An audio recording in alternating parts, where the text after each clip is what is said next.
simulation trained you to operate at your limits. This simulation will push you beyond them. But I'm confident in your abilities. Simulation started.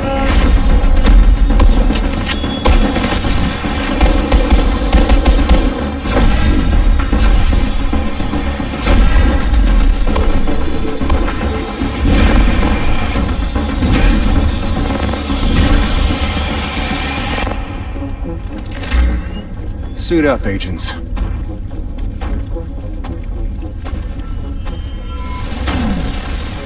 It's time to see what you're capable of. Alright, everybody, we're talking Descent skills and just the whole Descent mode today. I know it's been out for a while, and there's been some people who have already talked about this and done some stuff, but when you start looking at it, it's all geared around the person that is playing, every day, multiple hours every day, trying to, climb the leaderboards and all of that. But there's a bunch of us out here that are just casual gamers. We get home from work, we play a couple hours after the kids go to bed, maybe only 30 minutes. And, trying to maximize your time in the Descent is really important for that. So I have joining me right now Rubix, a good buddy of mine. We play a lot, and we've spent a lot of time in the Descent mode, and we've come up with what we think is pretty good. Now that doesn't mean that what we say is going to be, written in stone or anything, but it has served us pretty well. So hopefully it will for you as well. So let's just check if Rubix is online. I believe he is. He's over here. I am here, and it looks like maybe Sparhawk will be able to join us today as well. Okay, I'm going to turn you down a little bit. You're jumping way up there. That's good. When he joins us, that's great. We'll go ahead and get into things here. I'll pull up my... Oh, I think there he is. Oh, I went to the new one. No one told me about this, so Well, I went to you. I went to Division. I went to the thingy. I'm like, I'm here. So I'm doing this, not getting on headsets at all. Right, just for now. I mean, maybe a little bit later we will do some gameplay, but that we'll look at that here in a bit. But right now, you can see on your screen this spreadsheet that was put together by this creator, Ahmad001, Data Runner 0110 for data entry for a lot of this thing. You can go and find this on Google Docs, but what we're really interested in is these Descent talents. So there is quite a bit of them. They're broken up into 3 areas. You got your red talents, which is your offensive, your blue talents, which are your defensive talents, and then your yellow, which is your utility talents. So you start off in Descent, you'll have 3 maximum. You can always buy more. But, we're trying to break it down to, you're going to be doing the easy or the medium rooms. You're not going to really be doing a bunch of hard rooms until later on. So what is the best way to go about doing that? And just on a side note, Sparhawk, you did get your Nemesis last night. I saw that. That's pretty cool. Yep. So what this guy did in this sheet is he broke it down for each one, what the base talent is, and then the tier up formula. And if you look all the way across, it gives you all the way up to the tier 10, which I have not gotten anything to tier 10 yet. The highest I've gotten is tier 8 because I died on loop 9. But really what we're looking at here, it all kind of depends on how you play as well. But, we're mostly reserved. Would you agree with that? We're reserved? Yeah. Yeah. So we kind of take our time because there's no time limit on clearing the rooms. You clear the rooms when you clear the rooms. It doesn't really matter. So if it takes you 5-10 minutes to clear a room, it takes you 5-10 minutes to clear a room. Unless you're looking at top on the leaderboards, you don't need to clear things too fast. You can take your time, make sure that you're not getting hit, and all of that. So while we're doing that, we're mostly in cover. I'd say 85 to 90% of the time we're in cover. So some of the best skills to have while you're in cover, if you look here, is composure. While in cover increases total weapon damage by 10%. And that's 10% every level. I know. And that's that one. There's no condition to it other than you have to be in cover. It's hands down one of the best ways to play when you're a casual player and not trying to just run out and face tank everything. Right. The other one we usually play with is this Overwatch right here. After staying in cover for so many seconds, increases your and all allies' total weapon and skill damage by 10% as long as you remain in cover or in cover-to-cover move. That does stack with composure. It does require you to be in cover for a little bit longer, while composure, if you're out of cover and you go into cover, you immediately get it. This one takes a few seconds to actually proc. But you're giving it to yourself and all of your allies. And this one gives you skill damage as well. So if you're running with something that has skill damage, a damaging skill, you're going to get that as well. I know when Rubix and I play, we both try to get Overwatch because we're giving each other that 10% damage increase. So if I have it and Rubix has it, we're both in cover, we're getting 20%, not 10%, because I'm getting my 10% and then I'm getting his 10%. So it works out really, really well. And that skill damage is huge when you communicate with each other and coordinate your skills. Last night, Sparhawk and I, when we were running, he had one set of skills, I had another set of skills. We weren't bound to, well, we really want to make sure that we have a reviver hive. He's got one. I don't need to pick one up. It let me keep another damaging skill around. So having that Overwatch, bumping that skill damage becomes huge, especially when you're trying to clear the doors early. Right. The third one we go with on here is, let's see if I can find it here, Vigilance.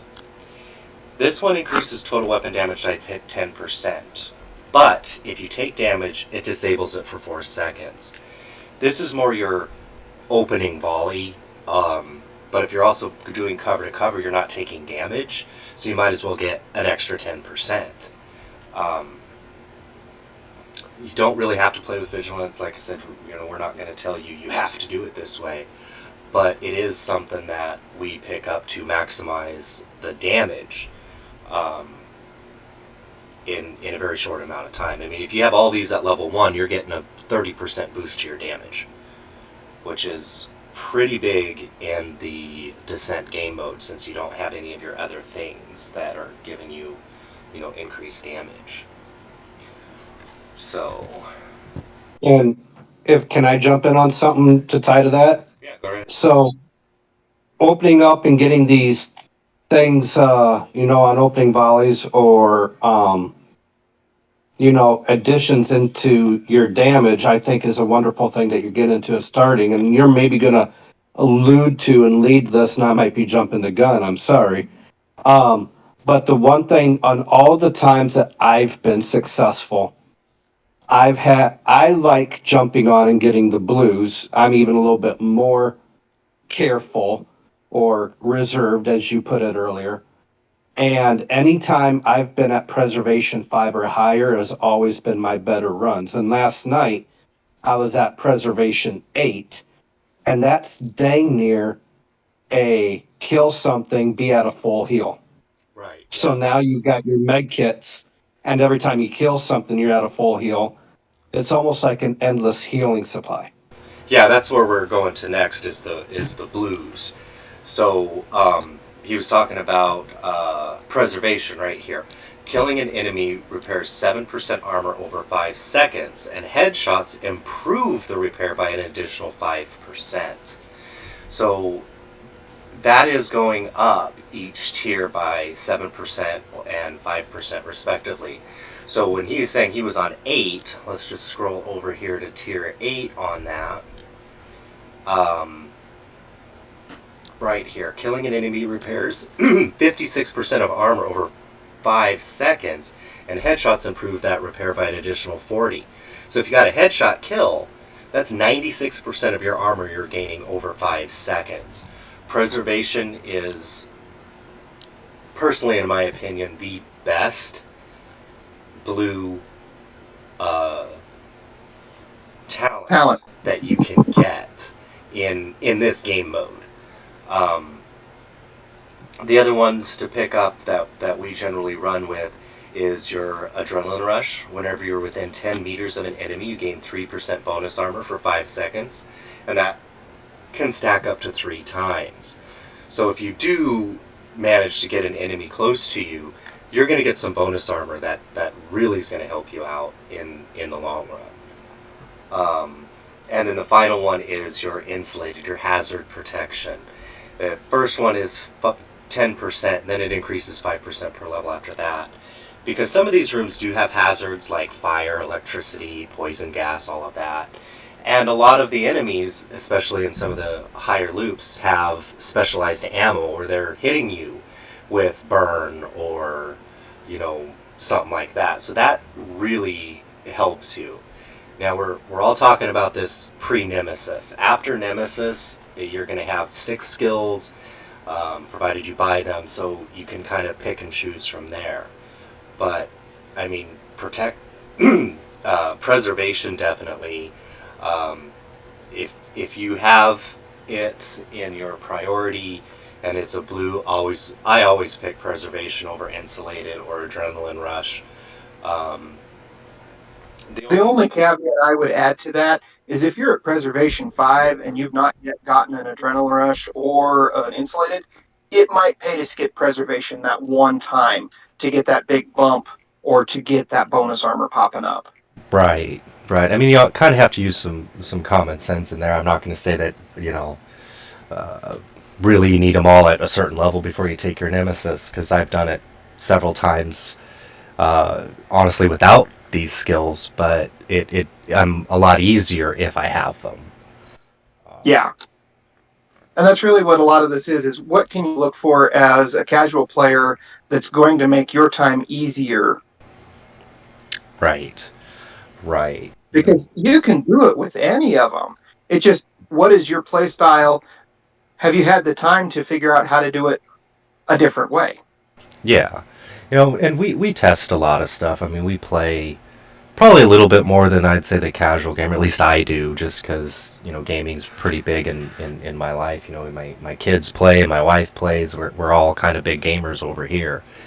But, some people just don't have that time, and I understand that. And that's the purpose of this video, is to kind of help you guys out and help out those people who, they're not going to sit for hours on the internet, searching for this. So, we're kind of trying to get it in one place for them. Now, so Insulated, Adrenaline Rush, Preservation, the 3 big defensive talents you want to look for. Right. Well, we'll go into more of these a little bit later, but now let's move on to the yellow talents. These are your utility talents, and there's quite a bit of them. They can help you. They kind of change what you can do and what you can't do. They enhance the other 2 areas. They're, I don't really know how to describe them better than that. They're just basically enhancers. They enhance what you can do. So they are utility, the name suggests. Right. The first one that usually jumps out to me, if I can try to find it first, is Trauma. Trauma applies blind to an enemy hit in the head for 5 seconds. Cooldown is 30 seconds. Applies bleed to an enemy hit in the chest for 5 seconds. Cooldown is 30 seconds. The cool thing about trauma is each of those are separate.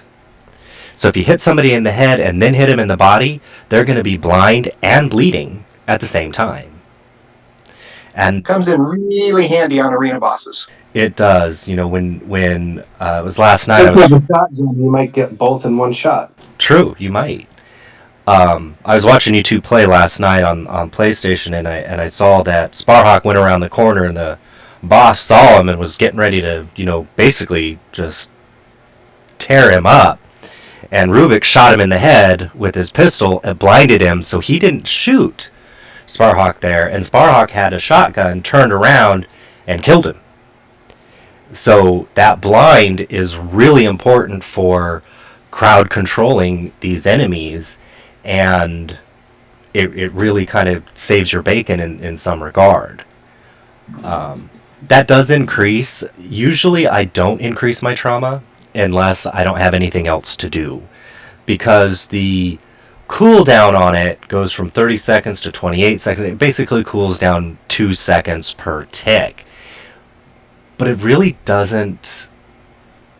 Yeah, you're going to get a little bit of increase in the time, but when we look at what tier 10 looks at for trauma, cooldown down to 12 seconds.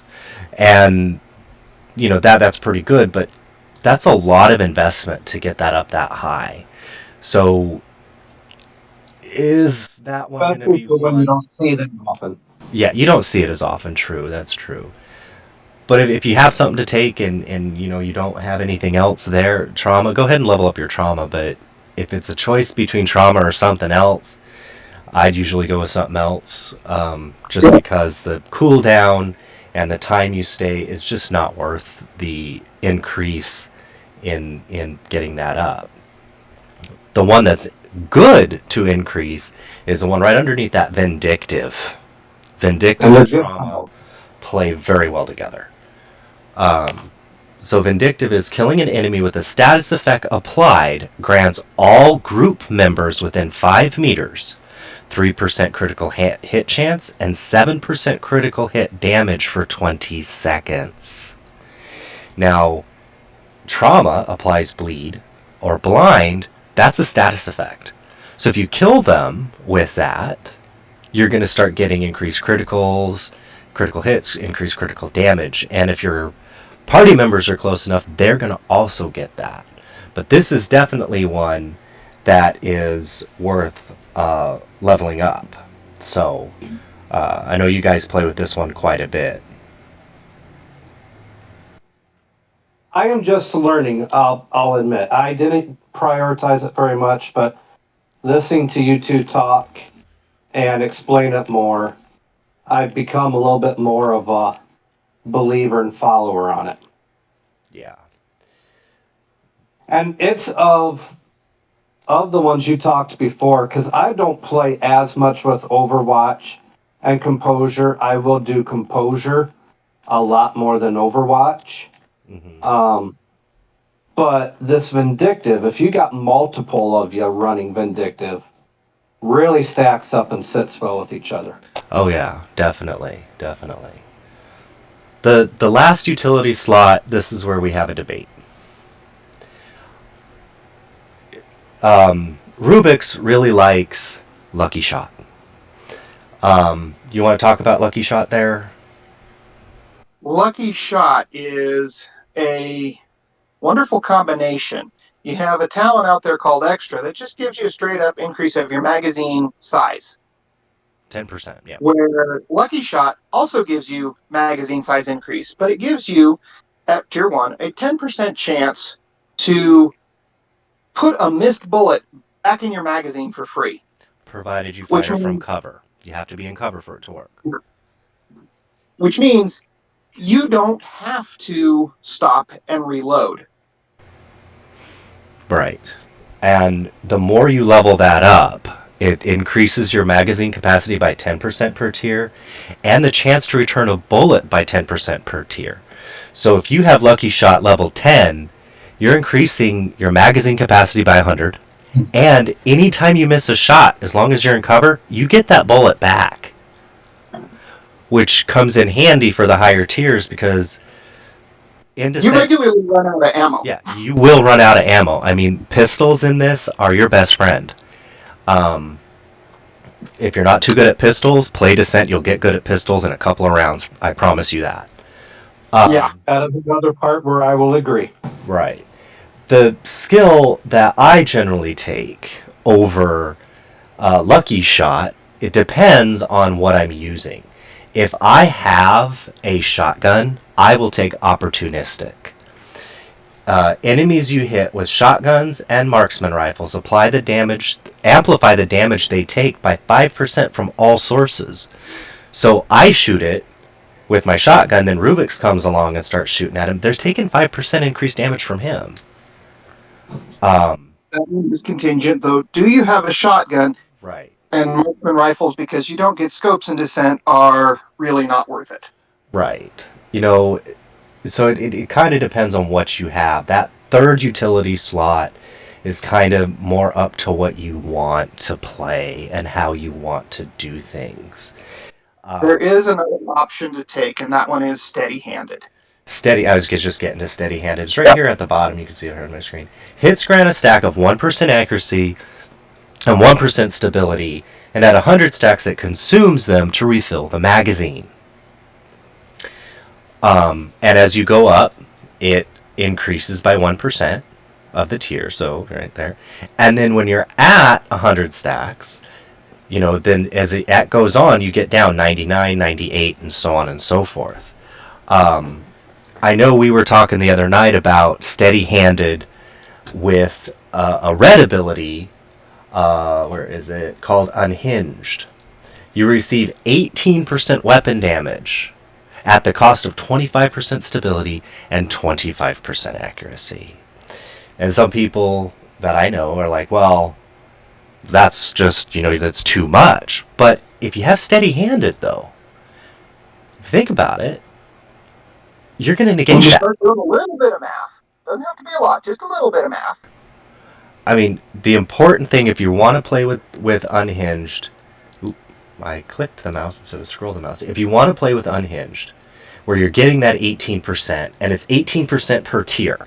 So at tier 2, of course, it's 36%, and the stability and accuracy does go down. But as long as you stay ahead of it with your steady-handed. So if you're going to go to tier 2 unhinged, you want to be at tier 2 steady-handed. Right. Basically, I would like to stay, tier 2 steady-handed before I pick up Unhinged and stuff like that. I just try to keep them ahead, just because it makes the math in my brain easier. I might be an engineer, but that doesn't mean I'm good at math. But as long as if you're leveling up your steady-handed and you're Unhinged fairly close to each other, you're not going to really have a bad time, because you're going to get that increase in damage and offset those drawbacks for it. And that's kind of what we've been playing with over the last couple of days, is trying to figure this out to make sure that it does work. So I'm not going to tell you something that I'm not sure does work. I was doing it last night, and I can tell you that sudden jump, I had a tier 2 steady-handed on as part of what we were running last night. And that jump of 18% is huge when normally you're only going up 10%. Right. And and yes, you do then have a problem of, for the first few shots out of that run on your steady-handed, yeah, you're going to miss a little bit more. But it's not such that it's going to kill you. Yeah, that's why you have Lucky Shot. Uh-huh. And it stays over. This doesn't reset room to room. These stacks go with you. So if you say have 50 stacks in one room, the next room you start with 50 stacks. They don't take them away from you.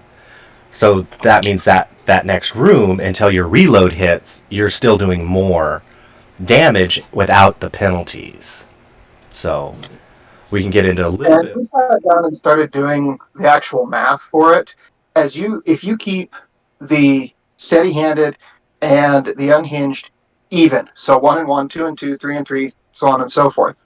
If you keep them at an even pace, the number of shots that you have to land starts decreasing because the math for the rate that steady-handed increases just a little faster than the rate that steady-handed goes down. Right. And the one cool thing about steady-handed that I'll just touch on real quickly before we move on to the exotic talents. It says hits grant a stack. While you're using a shotgun, each pellet counts as a hit. So if you got an enemy face to face with you and you shoot him with a shotgun, there's 10 to 12 pellets in each shot. Those are going to give you those stacks a lot quicker. A lot quicker. It's one of the reasons why people use a shotgun to get their striker stuff up in the normal game, or their heartbreaker up in the normal game, because each hit lands grants you a stack, and the shotgun has more pellets that counts as a hit. So we'll go on to our exotic talents. Now, there are 3 spaces for exotic talents. I think Rubik's and Sparhawk are the only ones that I know of, that I personally know of, that have gotten 3 exotic talents in a run. And that was them last night. That was last night. You and I did it once before. Yeah. We had once before that you and I were running, and we saw 3. It is extraordinarily rare at the lower tiers. We're talking between loop 1 and loop 6 or 7 to see more than 1 exotic talent. You will always get an exotic talent by defeating the first loop boss. Always. After that, it's pretty much luck of the draw. You know, we've tested it with taking hard rooms, taking medium rooms, taking, boss rooms, and that doesn't seem to affect it at all. It is just completely, totally random. But, that being said, there are a few of these talents here. As you can see, we've got Adaptive Instincts, Agonizing Bite, Blind Justice, Bloodsucker, Breathe Free, Bullet Hell, Dr. Home, Glass Cannon for some odd reason, Incessant Chatter, Plague of the Outcast, and Sandman. Some of these are better than others, and I'm going to go out on the limb and say they are completely better, not just because they're better for my playstyle, but they are completely better. After last night, I got a new favorite in there that I'm not so upset about seeing anymore. Yeah, but, I mean, if your choice is Glass Cannon, are you going to take it? No. Because if you look at this, Glass Cannon, all damage you deal is amplified by 30%. Amazing. But all damage you take is amplified by 50%. That is deadly. You are not going to do well with that. Some people can, but these are people that can dodge a bullet from a foot away from them for some odd reason, that have, hundreds of, tens of thousands of shade levels that have been playing forever, and they know how to dodge and weave and, all that crap that is kind of tough to do, especially for casual players to figure out. So I completely ignore Glass Cannon. But the 3 that we look for, Bullet Hell is a very good one. The weapon never needs to be reloaded. Now, there's a little bit of a caveat with Bullet Hell. If you are using one of your skills that is a chem launcher, Bullet Hell will think that your chem launcher still has ammo when it doesn't, which can cause you some heartache, because you will have to cancel. You have to switch off the chem launcher before you can fire. If you don't have Bullet Hell, when you launch your final chem launcher, it automatically switches to your weapon. But for some odd reason, Bullet Hell will not automatically switch it, because it thinks there's still ammo in it. The other part of Bullet Hell is for every 100 bullets that hit an enemy, you replenish some of the ammo to you and your allies' reserve. How much is that? I don't know. Does it actually work? I don't know. Yes. I have seen it work. You've seen it work. I've not personally seen it work, but I've also not paid attention to it. Yeah. The second one that I generally go for is Breathe Free. When you move, you gain 4 stacks per second or 8 stacks per second of sprinting up to 32 stacks total. Each round fired consumes a stack, amplifying your damage by 75%. So as long as you have a stack and you shoot your bullet, you're getting a 75% increase to your weapon damage. Right there. And then killing an enemy grants 20% movement speed for 10 seconds. That's actually pretty good, especially in Descent when you're running away from big baddies that are trying to kill you with an axe. Yes. It does work. I like Breathe Free. I do play with the Lady Death in the normal game. That's Breathe Free is Lady Death's ability. So I mean, I love it. Now, if you're playing from cover to cover, Breathe Free's not going to really do much for you because you're not moving as much, but you can at least enter the room with your full 32 stacks and do that original door and get it up. Also, you will, even though you're playing from cover to cover, you're still technically moving, so you're still gaining stacks, just not as fast if you're running around with it like a chicken with its head cut off. The third one that I generally go for is probably the best one that you can get is Plague of the Outcasts. And that doesn't matter who you are, what your playstyle is, it is just beautiful. If you're a run and gunner, if you're a sniper, if you're a technician, pick up Plague of the Outcasts. Because hits apply a debuff, dealing 75% of your weapon damage over 10 seconds. And I have verified this, it is 75% of total weapon damage. That is the weapon damage including all of your buffs to the weapon damage. It's not just base weapon damage. And it can stack up to 50 times. That's pretty huge. Mm-hmm. And whenever an enemy dies with this debuff, all of the remaining stacks are transferred to a nearby enemy within 7 meters.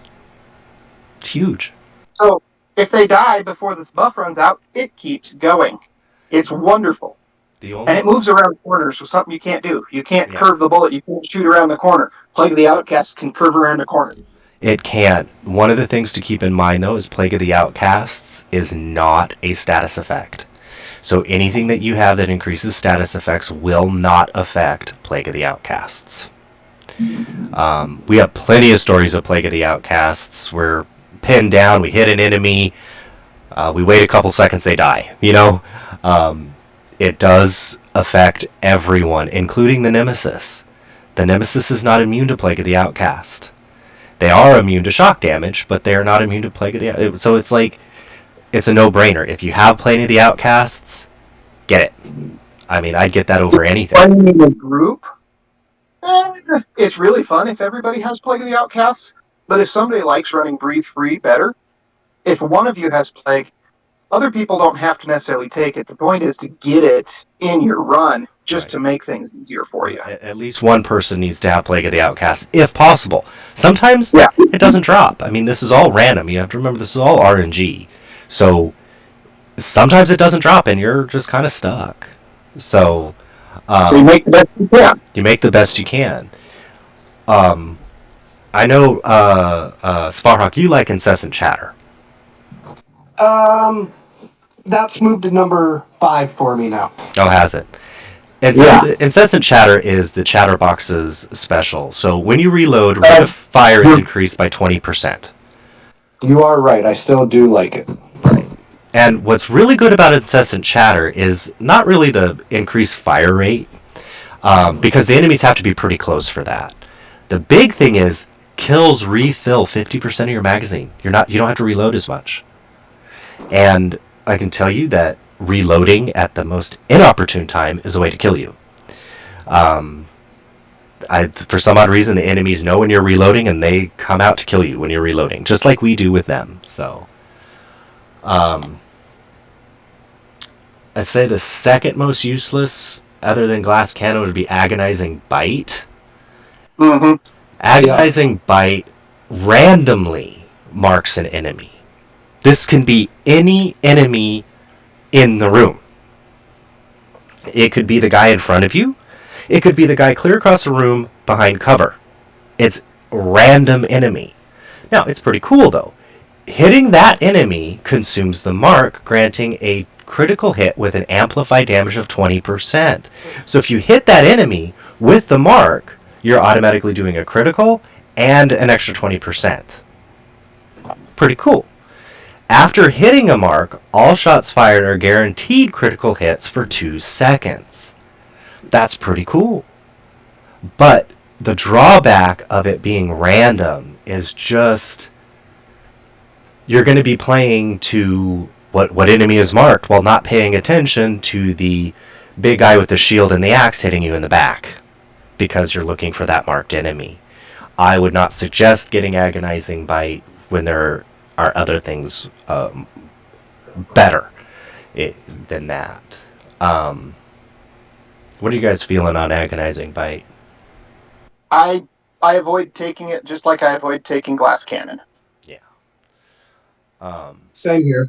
I take it if there's absolutely, and I mean absolutely nothing else to take. But after last night, I now know there's something else to take that will put a smile on my face if I see the right stuff too. So And which there's one is always something else. I fell in love with the Blind Justice.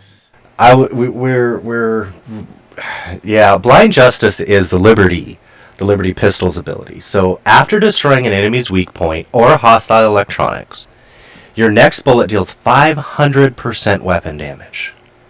If that shot kills an enemy, your magazine is refilled and grants 100% weapon damage for that entire magazine. I've avoided it just because I haven't really gotten to play with it much. But you guys were playing with that last night, so what do you think about that? I realized towards the end, right when we died on Loop 9, that I actually had everything set up that I was supposed to be playing around and marking things for science a little better than I was. So I'm not going to go out and say that this 100% works, but I think I can say that with close to 60 to 70%, 60 to 70% for sure, or accuracy or correctness. That's what I was looking for last night. That yes, Bullet Hell with Blind Justice and the Demolisher Firefly, I believe I was starting to hit harder, and I saw my damage increase, and it was not going away. Okay. Yeah, that's what I was curious about, because it's talking about your net magazine is refilled and grants 100% weapon damage. Well, with Bullet Hell, you don't have a magazine. You just don't reload. Yeah. So does it count as one whole magazine, or does it only look at the actual magazine size? We haven't been able to confirm it one way or another yet. yeah. And that's part of where I wasn't really looking at and doing the counting too much. It was sticking around quite well. I can verify that. But I did realize at one point in time, too, that I had that going for both weapons. Oh, if you have one weapon out and you demolish your Firefly and hit a weak point, kill, and you get things going with that weapon, you switch to another weapon in another room. I was still doing the increased damage with my shotgun that I was happy to see, but my other weapon was doing increased damage because I had it out for that room, because I did the whole little trick as well. And when I went back to the shotgun, it was still doing a lot. It didn't lose it because it went to another weapon. Right. That might be a glitch, because it does say switching weapons removes the buff. It's supposed to remove that buff when you switch weapon. Don't tell them yet. I like it. I'm sure they'll figure it out one of these days. Maybe they'll put it in the will not fix category, but it's supposed to come off when you switch weapons, because that's how Liberty works. When you switch off a Liberty, you don't get that. And buff that would anymore. be right. And in essence, changing a weapon and everything, I mean, pretty much in essence, says you're switching out or changing to a different magazine. Yeah. The next. So I understand and get that, but it was kind of fun last night. Yeah. The next one we tend to try to find is the Dr. Home. And I know, Rubix, you play quite a bit with Dr. Home. I do too, but you're more familiar with it. So if you want to talk about that for a few minutes, we got some time. So Dr. Home is a group healer, basically. It still works really nicely if you're solo, but one of the problems you frequently run into when you're trying to run a group in Descent is you're depending on your preservation, your armor on kill to heal you, so you don't have to stop put on an armor pack, because that takes precious time. Dr. Home lets you heal everybody. Shooting an enemy with this weapon will apply a mark for 5 seconds. If a marked target is killed, it will give 10% armor repair kit, which applies to the whole party. It does not give bonus armor. So, when we do not have Dr. Home, frequently, if somebody's going, I am almost dead, I really need this kill, you might need to hold off and let them do that so that they can heal. But if you have Dr. Home, you can mark them, and this is the other part, they can get the kill too, and it will still drop the repair kit that heals everybody. Right. And when you're all running around in a big room, especially an arena, in different places, being able to heal everybody on the team and you don't have to worry about how far apart you are is a wonderful, wonderful thing to have. Sparhawk and I are running Descent as we're doing this and watching it. We are trying to follow these tips and ideas that we were presenting because we have found them to be exceedingly useful, and it makes your gameplay more consistent if you can find the parts and pieces to make it work. As Draknar said, though, this is all RNG. What happens is random. You Right. may not see any of them, and that's painful. And that whole part that I just said and had my little part to talk about of and with the blind justice, that is all about of, do you have blind justice? Do you have bullet hell? And did you get to demolish your firefly? If you don't have one of those three pieces, it's kind of worthless and not worth a rat's darn. Yeah, you need the pieces. Now, you can do just bullet hell and just blind justice, but the demolisher firefly specifically seeks out the weak spots, making it easier to trigger and proc that effect. Without it, you can still try and shoot the weak spots, still try and keep it moving forward. It's just easier with the demolisher firefly.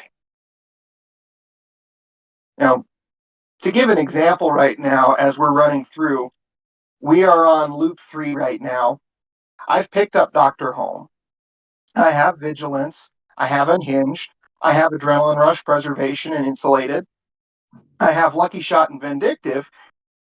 And I also have Surge, which is 10% skill haste. It's not one we've talked about because is it something that you really have to be more effective?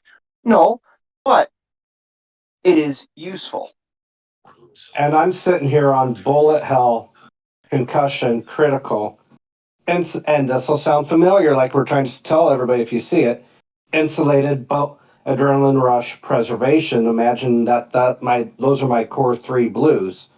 Then I've got steady handed and vindictive. And all this really does is help you figure out what do you need to watch for. So you don't have to stop and look every single time. What does this talent do? What does this talent do? We're trying to help you get past that so you can just go, play, have fun. Make it plain. Also, possibly, if you're not trying to remember or having a hard time remember, well, how did that play last time I have it?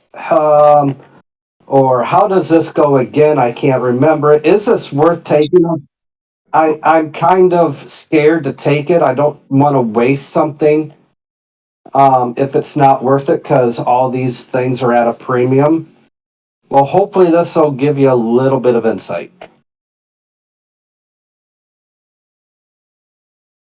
There are a whole slew of utility talents that, depending on what you're doing, you might decide you want to do something different.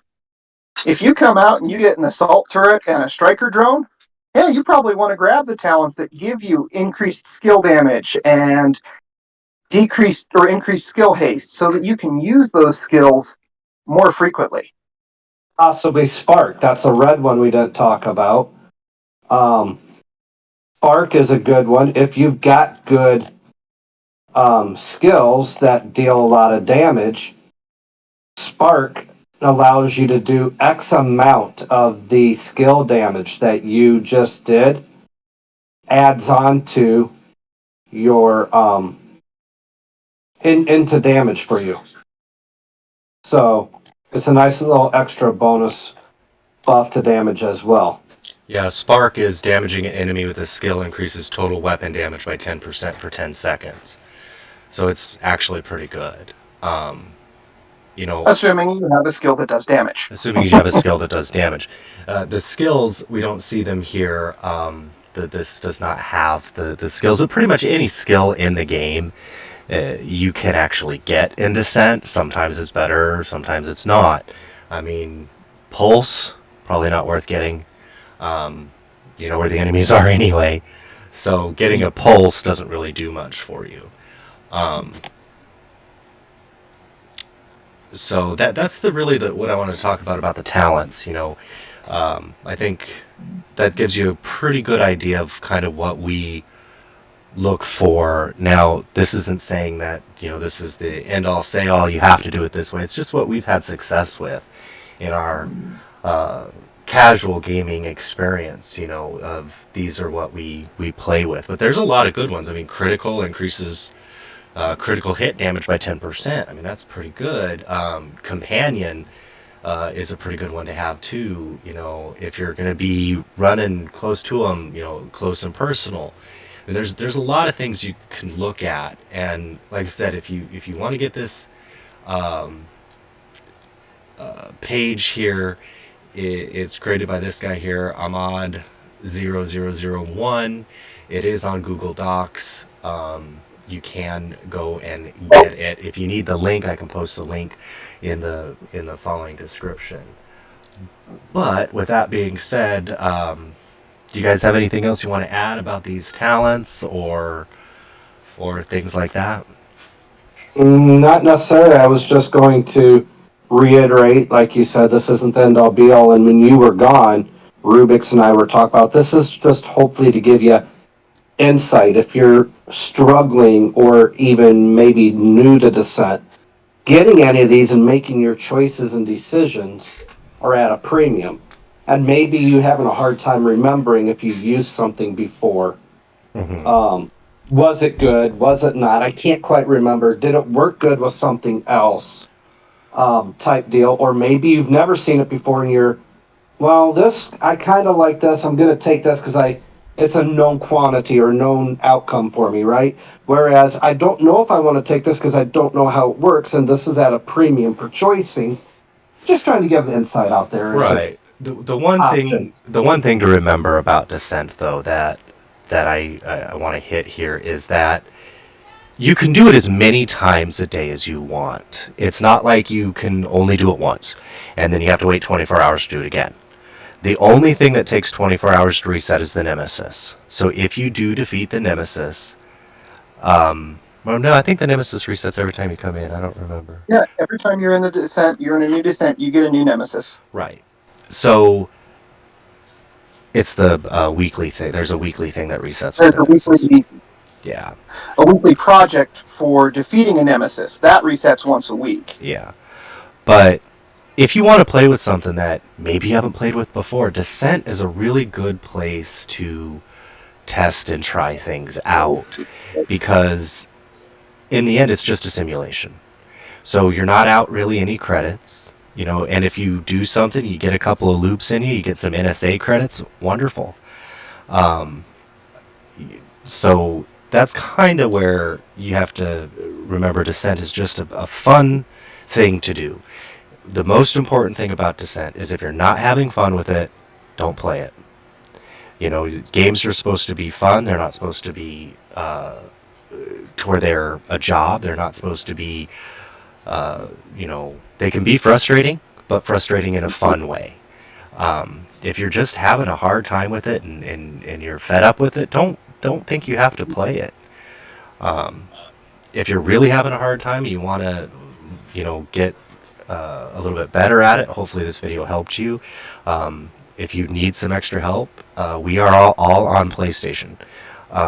So you can send us a text here in the bottom, and with your just send me a private message, and we can get you on over to our Discord. And if you're on, we have no problem playing with anybody who wants to play as long as they're having fun.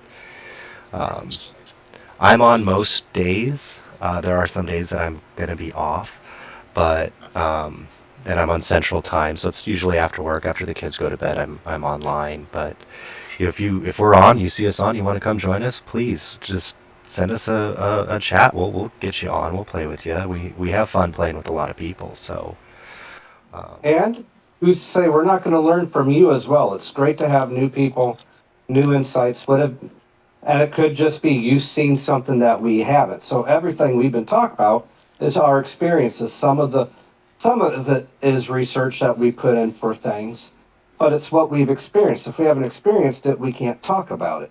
Maybe correct. you have. So please jump on. It's nice to talk new people and do stuff.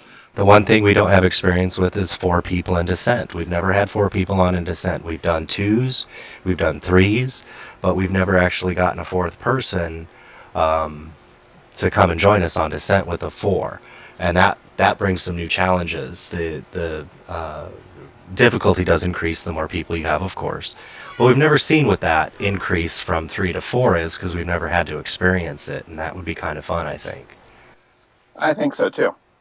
The one thing that I would add that we Yeah, haven't Brad, covered, super but pain. we don't really need to go into it because it's really a whole video on its own regarding the talents, and that's the shield talents and the shield skill. Yeah, we didn't talk about those. If there are some shield talents in there, they're mostly blue. I think they're all blue. Or are all blue. Unless you have a shield, they're useless. Absolutely Yeah. useless. If you do not have a shield, do not take them. They're just absolutely useless. If you have a shield, great. They've got some good stuff with them, but I think I've seen the shield maybe 3 times. Maybe 3 times. So it's, again, those aren't ones that I'd really go after just because they're pretty pointless. Okay, well, I think that's it for today. I want to thank my 2 guests for coming on and helping me out with this discussion, but we're going to go ahead and end the video now before it gets too long. I will upload a video with some gameplay at a later date. That way you can kind of see these in practice. So if you found this video interesting or you like it, go ahead and click the like. Subscribe or follow would be appreciated as well, or share this with your friends. With that, I will see you all next time. Bye.